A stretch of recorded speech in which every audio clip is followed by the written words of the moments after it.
Now, this might seem like a strange topic for a podcast. How do you use a mirror correctly to boost your confidence and self-esteem? I've got the answer in a second. You're tuned into the most positive podcast in the world, David Essel Alive, helping Americans and the world to heal, right here on Buzzsprout.com. And we do topics on all of these different related issues to help you raise your confidence, self-esteem, and more. So let's get right into it. How do you use a mirror to boost your confidence and boost your self-esteem versus the way that most of us use mirrors? Now, I know you're probably sitting here going, where the hell is this guy going? What is he talking about? A mirror to boost confidence and self-esteem? So most people here, and women, really listen up. Every woman, listen up. And guys, you're going to want to listen too, because you might find yourself in this situation. The way we've been trained since we've been little girls and little boys, if you're into the mirrors as a little boy, is to look first for what's wrong. Isn't that fascinating? We're taught as little kids, when you look in the mirror, is the skirt need to be pressed? Is your hair off? Is the makeup off? Is it whatever it might be? But we're taught how to look for what's wrong. Imagine this. You're 50 years of age, and you've been doing this since you were 10, looking in the mirror for what's wrong. Every time you look in the mirror, you're looking for what's wrong. Well, what happens? Over a course of time, the subconscious picks up this little habit that you have fed it, that maybe mom or grandma or dad or grandpa taught you, that let me see what's wrong. Now, at first you might think, oh, what's wrong with that? I'm looking in the mirror. I'm supposed to look for, how to make myself look better. But that's the problem.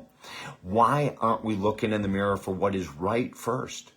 Why don't we look in the mirror and say, oh my gosh, your hair looks great, or your eyes match those earrings perfectly, or oh my gosh, look at how awesome you're looking. You've lost that weight and these clothes are fitting better. Actually, they're a little loose right now. See, if you use it from a positive motivational point of view, the mirror can be incredibly helpful. And then the second step would be, okay, now what do I need to correct? Is there anything to correct? Or can I just let it go? Is everything looking pretty good to me? Well, then let me just let it go. If you're in competition with other people, you may go, well, if Mary was doing this, she would automatically change this. If Bob was doing it, he would automatically see this problem. But what if you had such self-love and such self-confidence that you'd look for what's right, and unless there was something major wrong, you just walked away. You didn't change anything. You didn't adjust a damn thing, because you're happy with yourself, because you're at peace with yourself. And even if something is off a little bit, it really doesn't matter in the big scope of life. Does it really? Does it really matter if that barrette is off by a half an inch? Does it really matter? And the answer is no. I want you to use the mirror for goodness. I want you to use the mirror for greatness. I want you to look in the mirror and say, you are a stunning human being. Okay, now I can fix my hat because it's a little crooked. You get what I'm saying?